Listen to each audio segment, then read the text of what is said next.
하이에나, 하이에나는 이 건청, 하이에나는 두 귀를 못 두고 먼 들을 지나는 짐승들의 발소리를 듣는다. 그들이 가까워질 때까지 하이에나는 돌 틈서리에 몸을 붙이고 두 귀를 모둔다. 두 번째 시입니다. 퇴근, 김석규. 집으로 돌아가는 차창에 걸린 달. 눈썹보다 더 가늘게 하늘거리더니 집 앞 골목에서 기다리고 섰는 달. 그 사이에 포동포동 살이 올랐다. 네, 짧은 시 두 개였습니다. 복습합니다. 시를 마무리하는 두 가지 방법 뭐라고 그랬죠?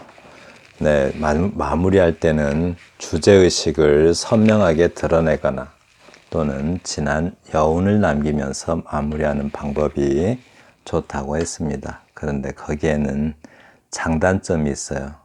자, 마지막 연을 어떻게 하느냐가 어떻게 처리하느냐가 작품의 성패를 가를 수 있다. 마지막 연에서 주제의식을 선명하게 드러내면 즉흥적인 감동을 전달할 수 있지만 시적 여운을 주지 못한다는 단점이 있다. 네, 그렇습니다. 주제의식을 선명하게 드러내면 독자가 나름대로의 생각할 여지가 좀 줄어들죠. 진한 여운을 남기려 하면 주제의식이 모호해질 수 있는 단점이 있다. 네, 여운을 남기려다가 주제의식을 놓칠 수가 있죠. 주제의식을 얼마나 선명하게 드러낼지, 여운을 어떻게 남길지 결정하는 것이 중요하다. 목적시의 경우에는 주제의식을 선명하게 드러내는 것이 대체적으로 효과적이다라고 합니다. 네, 참고해 주시면 좋겠죠. 마무리할 때 딱 두 가지만 기억하고 해도 마무리가 좋은 마무리가 될 수 있죠. 하나는 뭐예요? 주제의식을 선명하게 드러내거나 또 하나는 진한 여운을 남기거나 하면 좋다고 합니다. 물론 두 가지 다 노릴 수도 있겠죠. 네, 넘어갑니다. 이번 영상에서는 시적 묘사, 시적 묘사에 대해서 할 건데요. 묘사와 진술이 나오죠. 시에서는 묘사가 전부다라는 말이 있을 정도로 묘사는 중요한 부분입니다. 우선 시 하나를 볼게요. 찬설이 나무 끝을 나르는 까치를 위해 홍시 하나 남겨둘 줄 아는 조선의 마음이여 라고 했습니다. 원래 날다의 관형사형은 나는이 맞죠. 날다. 우리가 이렇게 날다가 원래는 뭐예요? 그러니까 날다에 좀 써볼게요. 날다에서 어가는 날이잖아요. 날. 여기에 니은이 붙으면 리을은 니은과 시옷 앞에서 탈락하죠. 그래서 나는 하고 쓰는 거예요. 이렇게. 나는 이렇게 써야 되는데 시에서는 나르는 하고 쓰는 일이 많죠. 이렇게 글자 수 때문에 맞추려고 나르는 하고 쓰는 일이 많아요. 그런데 요즘은 전부 다 나는 하고 쓰는 것 같아요. 네, 그래서 다시 한번 볼게요. 찬설이 나무 끝을 나르는 까치를 위해 홍시 하나 남겨둘 줄 아는 조선의 마음이여 라고 했는데 여기까지만 보면은 그죠? 예, 홍시 하나 남겨둔 거 여기까지만 보면은 마치 그림으로 표현하듯이 그죠? 딱 그림이 떠오르죠. 찬설이가 내리는데 나무 끝을 까치가 나르고 또 그 까치를 위해서 홍시 하나 남겨놨어요. 그러니까 감나무에 홍시 하나 남겨져 있는 모습, 그 모습은 마치 그림 같죠. 그렇죠? 그래서 겨울 감나무에는 잎은 다 떨어지고 또 서리도 내리고 눈도 내리는데 감나무 꼭대기에 홍시 하나가 딱 남겨져 있어요. 어쩌면 그 홍시는 가장 한국적인 감정인 그 정의 표징인 듯해요. 그러니까 그렇죠? 그 미물에게까지도 나눌 줄 아는, 즉 먹을 것은 나눌 줄 아는 한국인의 정이 아닌가 싶어요. 이렇게 가시적으로 마치 눈에 보이는 그림같이 표현하는 부분, 이것을 묘사라고 합니다. 그런데 또 여기는 저 조선의 마음이여 라고 하는데 그 정을 표현한 거죠. 그러니까 눈에 안 보이는 것을 이렇게 말로써 설명을 했어요. 이런 것을 진술이라고 합니다. 네, 밑에 진술과 묘사에 대해서 더 자세히 설명합니다. 계속. 네. 그래서 묘사로만 이루어질 수는, 물론 묘사만 할 수도 있겠죠.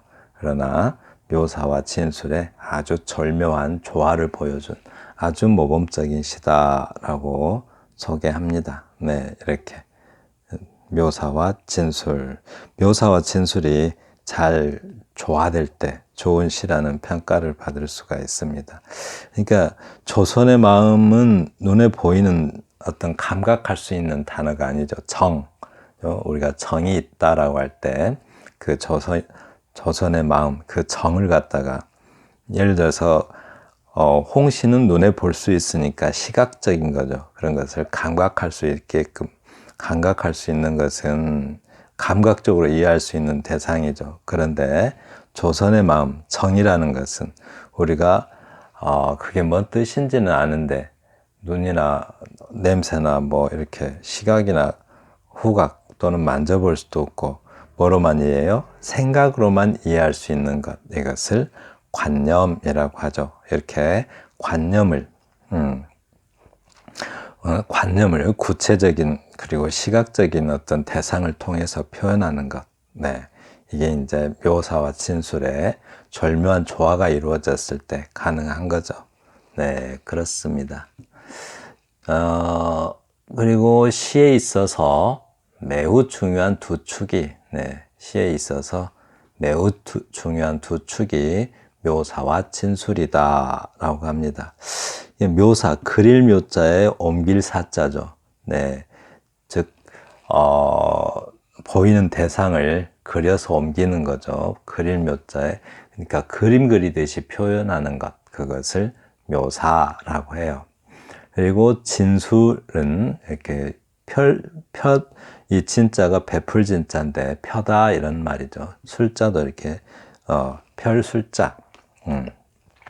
그래서 펼쳐나가듯이 말의 내용을 펼쳐나가는 것, 이것을 진술이라고 합니다. 네. 좋은 시는 묘사와 진술에 절묘한 조화해서 탄생한다. 네. 아까 보셨죠? 위에서처럼 묘사와 진술이 잘 조화를 이룰 때 좋은 시가 탄생한다고 합니다. 묘사에 치중한 시는 산뜻해서 묘사와 진술의 장단점을 설명하는데요. 묘사에 치중한 시는 산뜻해서 보기 좋지만 깊은 맛을 덜하기 마련이다 라고 합니다. 네, 깊은 맛이 좀 떨어진대요. 저 위에서도 마찬가지로 이렇게 만약 홍시 하나 남겨줄 줄 아는 조선의 마음이여 이 말이 없었다면 훨씬 더 어떤 그 깊은 맛이 떨어지겠죠. 그렇습니다. 그래서 또 묘사는 언어를 해화적인 방향으로 명료화시킨다라고 합니다. 묘사, 그려서 옮기는 거니까 마치 해화적, 그림 회자의 그림 화자죠. 마치 그림을 그리는 그런 방식의 방향으로 명료화시킨다. 한마디로 눈에 띄게 만드는 거죠. 눈에 띄게. 또 가시적이게, 또 제시적, 감각적이다라고 합니다. 가시적 이런 말 눈에 띄는 거죠. 제시적 이 말도 다 같은 말이죠. 눈앞에 제시하는 거, 보여주는 거죠. 끌죠. 이 끌제자에다가 이렇게 보여주는 거예요. 끌어와서 보여줌 하는 거죠.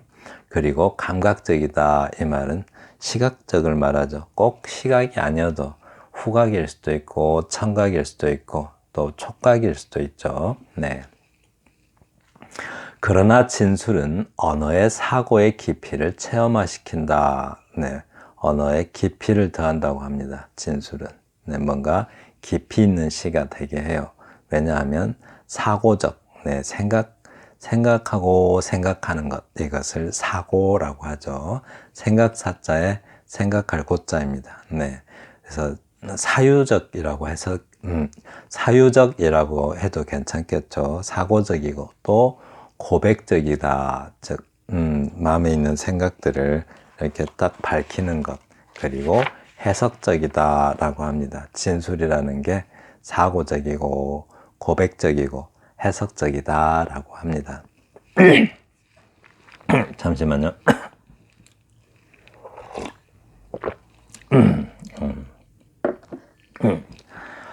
네, 저녁이 되면 이렇게 자꾸 잠겨요, 목이.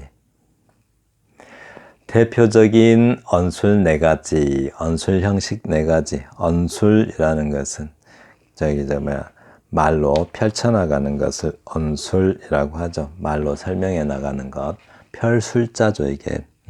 말씀 원자의 펼술자입니다. 그래서 말로 펼치듯이, 즉 설명해 나가는 형식을 언술 형식이라고 하는데, 네 가지가 있어요. 설명, 논증, 묘사, 서사, 이 네 가지가 있는데 하나씩 볼게요.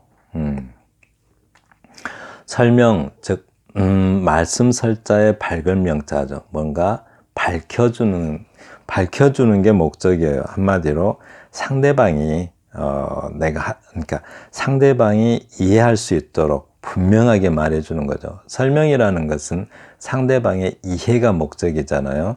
그래서 좀 명료하게 설명을 해야 되겠죠. 이해가 목적이니까 막 비유적 어법을 쓴다든가 뭐 상대방 어렵게 말하면 안 되겠죠.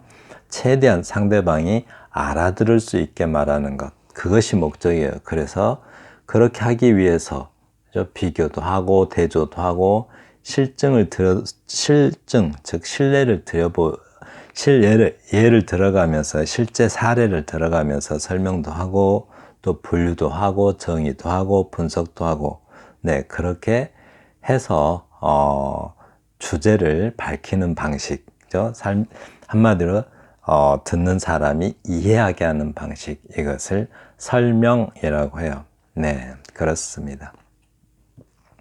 논증은 그죠? 어떤 논증, 어떤 논의해서 증명을 해야 돼요. 자기의 어떤 주장을.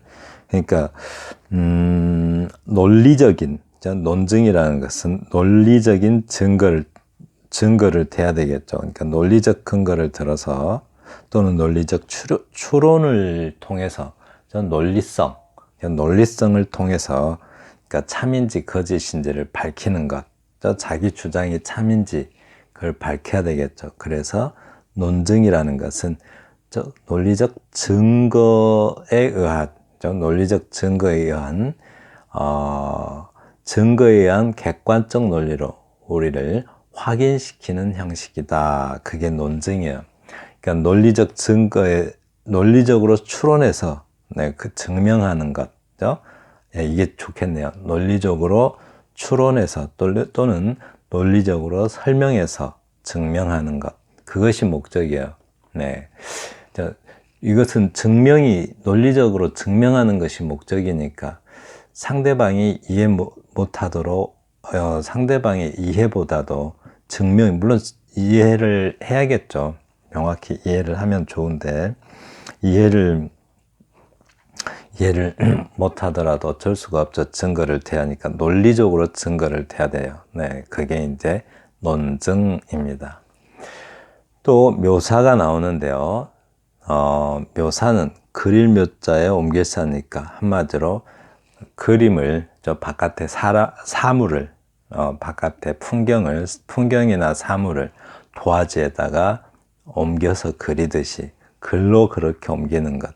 그러니까 감각적으로 표현하는 형식이 묘사입니다. 감각적으로 표현하는 형식, 이것을 묘사라고 생각하시면 돼요. 서사는 뭔가 이거는 서자가 차례 서자도 되고 또 펼서자도 됩니다. 차례차례, 즉 순서대로 펼쳐나가는 것, 이것을 서사라고 하는데, 사는 사건이나 사실을 이야기하는 거죠. 그러니까 사건이나 어떤 사실을 순서대로 펼쳐나가는 것. 그러니까 사건이나 어떤 사실은, 그러니까 우리가 어떤 사건이 있다라고 하면은 그것이 이제 하나의 이야기죠. 사건은 이야기인데, 그 이야기라는 것은, 그러니까 사건은 시간과 공간 위에서 이루어지죠. 이야기라는 것은 시간과 공간 상에서 이루어져요. 그래서 항상 뭐가 있어요? 순서가 있습니다. 네, 시간적 순서대로 그 사건을 이렇게 펼쳐나가는 것, 그것을 서사라고 합니다. 네, 그래서 언술의 네 가지 형식, 설명, 논증, 묘사, 서사 잘 알아두시면 좋겠죠. 네, 그렇습니다. 그리고 설명과 논증이 이론적 성향인 언술인데 비하여, 그렇죠. 설명이나 논증은 이론적이죠. 그러니까 상대방에게 일단 이해를 시키는 게 이해시키는 것이 목적인 게 설명이고, 그리고 논증은 논리적 추론에 의하여 그 증명하는 것이 논증이기 때문에 이론적인 것들을 많이 다루죠. 그래서 설명과 논증이 이론적 성향의 언술인데 비해 묘사와 서사는 감각적, 암시적 성향의 언술이다. 네, 아주 표현 좋습니다. 묘사와 서사는 감각적이고 암시적인 성향의 언술이다. 특히 묘사가 그렇죠. 네, 아주 암시적입니다. 그리고 시는 묘사를, 소설은 서사를, 그죠? 근데 이제 시는 묘사를, 소설은 서사를 주된 표현 형식으로 차용한다라고 해요. 시도 있죠. 서사적 구조가. 네, 서사적 구조의 시도 있습니다. 그리고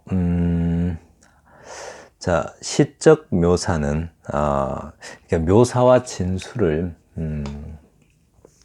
시에서는 이렇게 나누는데요. 다른 데서는 글로 써놓은 것 중에 묘사 아닌 게 없죠, 사실은. 네, 다 묘사이기도 하고 진술이기도 합니다. 그러니까 말을 순서대로 펼쳐나가는 그런 어떤 그러니까 보이지 않는 것들을 표현하는 거, 그러니까 우리가 설명적 묘사인지 좀 성격이 다른데, 시에서는 묘사와 진술을 이와 같이 구별해 주시는 게 좋겠어요. 네. 그러니까 관념적인 거라 하더라도 생각을 그려서 옮길 수는 있는 거잖아요. 그래서 묘사다라고 할 수는 있어요. 네, 다른 데서라면. 그러나 시에서는 묘사와 진술을 지금 설명한 것처럼 이해하시는 게 좋겠습니다. 네. 자, 시적 묘사는 설명적 묘사와 암시적 묘사로 나누어질 수가 있다. 잘 기억해 놓으면 좋겠죠. 시적 묘사는 설명적 묘사와 암시적 묘사로 나누어질 수 있다. 설명적 묘사는 목적이 뭐예요? 묘사를 하기는 해요. 예를 들어서 설명적 묘사를 어떻게 예를 들 수 있을까요? 예를 들어서 서울시청이 어디 있는지, 저 그림을 묘사를 해야 되잖아요. 서울시청이 어디 있는지를 시각적인 것을 통해서 묘사를 해야 되잖아요. 이러면 이제 최대한 그 상대방이 알아들을 수 있게 묘사를 해야겠죠. 네, 길을 가르쳐 줄 때, 그죠? 그런 것들은 상대방이 최대한 알아들을 수 있게 묘사를 해야 되니까 정보를 정확히 전달하는 게 목적인 그런 게 이제 설명적 묘사죠. 네, 서울시청 어디 있느냐, 뭐 어떻게 생긴 곳을 지나서 뭐 신호등, 사거리가 어디 있고 어디에 가면 공원이 있고 이런 식으로 정확하게 묘사를 해야겠죠. 그림을 있는 그대로만 그려줘야겠죠. 네, 그게 이제 설명적 묘사입니다. 그런데 암시적 묘사는 대상의 의미, 정황 등을 나타내는 묘사이다. 이제 암시적 묘사는 묘사 중에서도 아주 그죠? 뭔가 좀 담겨 있는, 즉 의미나 정황을 어떤 의미가 담겨 있는 묘사를 해야 되기 때문에 예를 들면 아까도 홍시를 그러니까 감나무, 우리는 까치밥 새들이 겨울에 배고플까 봐서 감나무에다가 홍시 몇 개 안 따고 그냥 놔두잖아요. 네, 그런 게 이제 한국 조선인의 마음이듯이, 그러니까 홍시를 통해서 한국인의 정을 표현하듯이 그렇게 이제 뭔가 의미가 담겨 있는 그런 묘사를 암시적 묘사다라고 할 수가 있습니다. 네. 그 암시적 묘사하고 설명적 묘사 확실히 이해됐죠? 그죠? 예, 설명적 묘사, 뭔가 그림 그리듯이 말은 하는데 상대방이 알아들어야 되니까 최대한 거기가 암시가 되어 있으면 안 되겠죠. 네. 상대방이 최대한 잘 알아듣게 설명해야겠죠. 네, 그렇습니다. 그죠? 만약에 국회 가는 길을 설명해야 되는데, 거기는 반드시 한강이라는 어떤 강도 설명을 해야 되겠고, 그러죠. 네, 그런 게 이제 설명적 묘사입니다. 그런데 이제 또 암시적 묘사는 딱 4가지를 잘 기억해야 되는데, 설명적 묘사, 암시적 묘사가 있었죠. 그런데 또 암시적 묘사를 둘로 나눠요, 이렇게. 시에서 주종을 이루는 암시적 묘사는 시인의 심리가 투영되었는가, 그렇지 않은가에 따라서 심리가 투영되어 있으면 주관적 묘사, 심리가 투영되어 있지 않고 그냥 있는 그대로 최대한 어떤 시인의 심리를 배제한 상태에서 묘사하는 그것을 객관적 묘사다라고 합니다. 네, 이제 묘사 4가지 딱 기억이 나죠. 뭐 있었어요? 설명적 묘사, 암시적 묘사, 주관적 묘사, 객관적 묘사, 이렇게 생각하시면 돼요. 네, 그렇습니다. 그리고 묘사의 특성상 해화성을 갖는다. 한마디로 그림 같은 성들, 그림 그리듯이, 네, 그죠? 시각적, 청각적, 이렇게 감각적인 성질을 갖는 거죠. 네, 그렇습니다. 해화성은 대상의 특성에 따라서 여기 해화성 그림이라고 해서 꼭 시각만 생각하시면 안 돼요.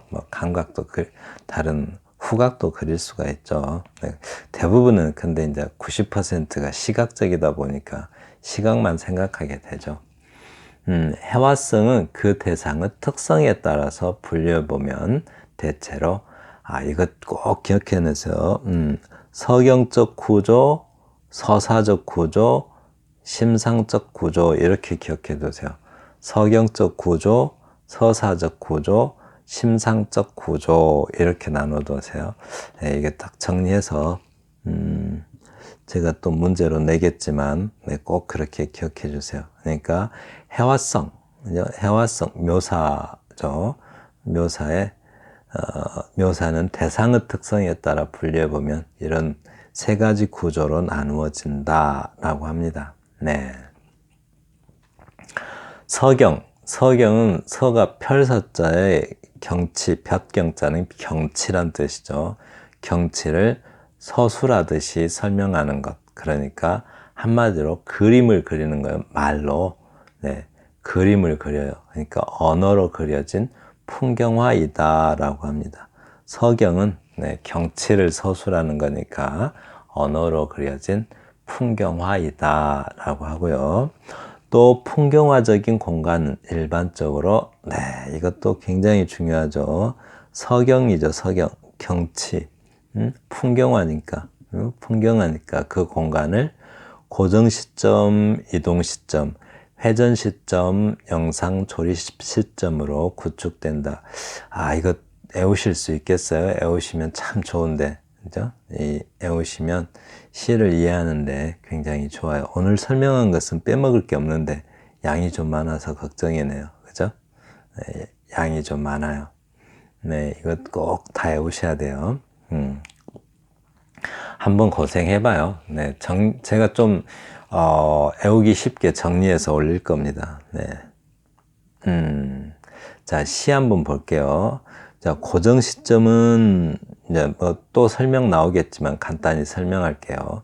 고정 시점은 카메라가 한 장소에 딱 고정돼 가지고 대상도, 그러니까 카메라 렌즈의 초점을 하나의 대상에 맞춰 가지고 그것만 살피는 거예요. 그것만. 네, 그것만 살피는 게 고정 시점이라고 하고요. 또 이동 시점은, 네, 대상이 자꾸 다른 모습을 띄어요. 그래서 대상이 장소를 이동하면 카메라도 장소를 이동해야겠죠. 여기서 카메라는 화자입니다. 화자. 그래서 카메라가 이동하면서 대상을 이렇게 묘사하는 것, 이것을 이동 시점이다라고 하고요. 회전 시점. 네, 카메라는 한 군데 가만히 가운데 있고 카메라가 가운데 있고 한 바퀴 그냥 파노라마처럼 찍어요. 그러니까 한마디로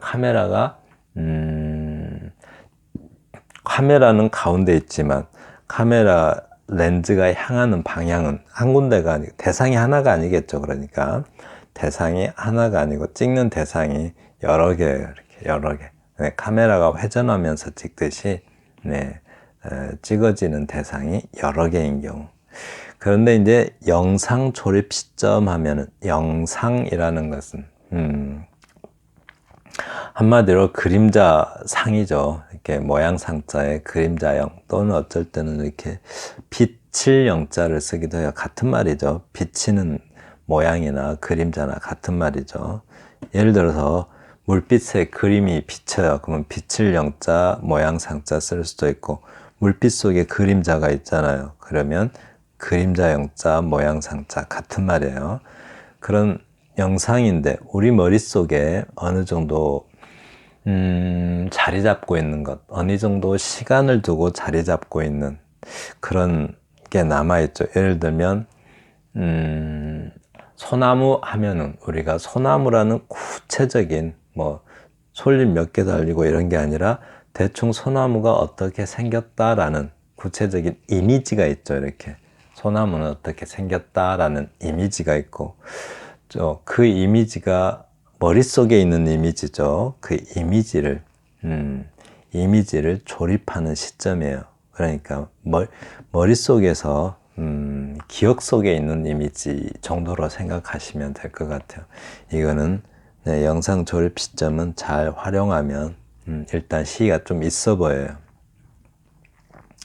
네, 또 시를 계속해서 다루게 되니까, 네, 차차 더 다루기로 하고요.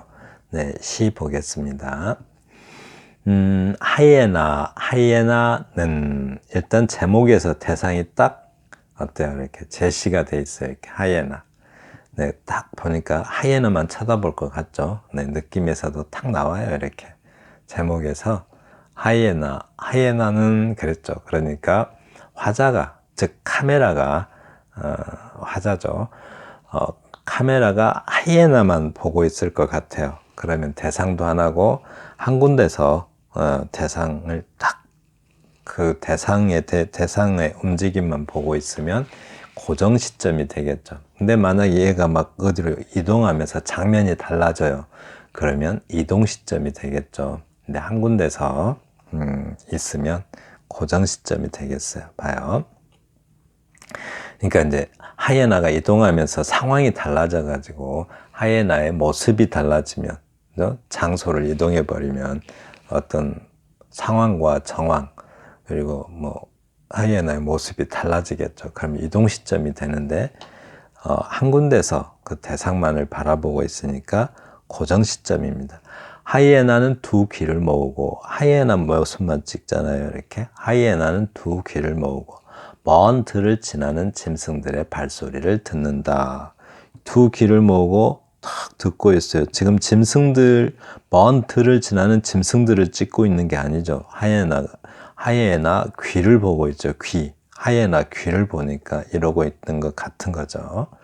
그들이 가까워질 때까지 하이에나는, 네, 또 하이에나만 봐요. 이렇게 하이에나는 돌 틈서리에 몸을 붙이고 두 귀를 모은다 라고 합니다. 이와 같이, 그러니까 이와 같이 그러니까 이 먹이를 노리고 있는 하이에나의 모습을 그린 건데요. 시각적으로 그린 거죠. 네, 이렇게 탁 하나만. 네. 그러니까 고정 시점이라는 것은 시적 대상, 즉 하이에나죠. 그러니까 하이에나라는 시적 대상에 독자의 관심을 집중시키는데 아주 효과가 좋습니다.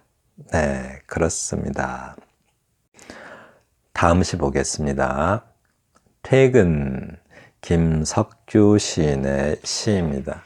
집으로 돌아가는 차창에 걸린 달, 네, 달이 차창에 걸린 달을 한번 찍었어요. 이렇게 차창에 걸린 달. 눈썹보다 더 가늘게 하늘거리더니 표현 좋죠. 이렇게. 집 앞 골목에서 기다리고 섰는 달. 이번엔 달이 다른 데 있어요. 다른 모습이죠. 집으로 돌아가는 차창에 걸린 달은 어때 보였어요? 눈썹보다 더 가늘게 하늘거리더니 이렇게 차창에 걸린 달 한번 찍었는데 이번에는 어디 있어요? 달이 집 앞 골목에서 기다리고 섰는 달이에요. 그리고 어떤 모습이에요? 모습도 달라졌어요. 어떻게요? 그 사이에 포동포동 살이 올랐다. 네, 더 밤이 깊어졌겠죠. 그러니까 달이 더 선명해 보이고 더 보기 좋게 더 환하고 밝아 보이니까 이렇게 포동포동 살이 올랐다라고 하는데요. 이렇게 시적 대상, 여기서는 달이죠.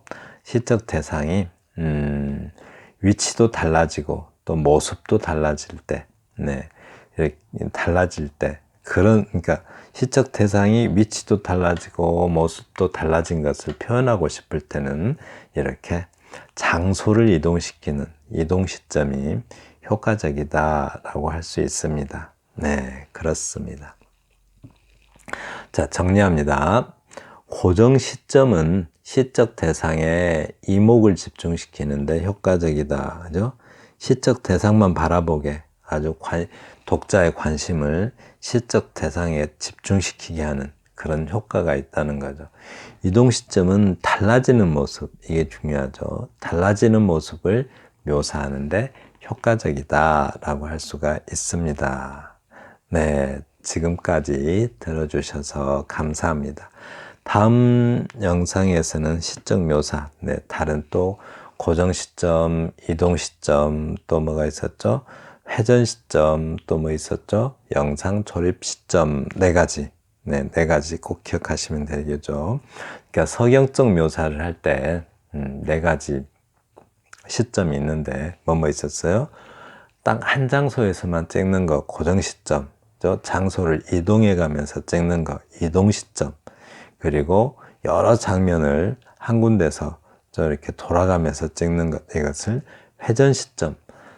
기억 속에 이미지를 찍는 것, 그죠? 이런 것을 영상 조립 시점, 이렇게 생각하시면 되겠습니다. 감사합니다.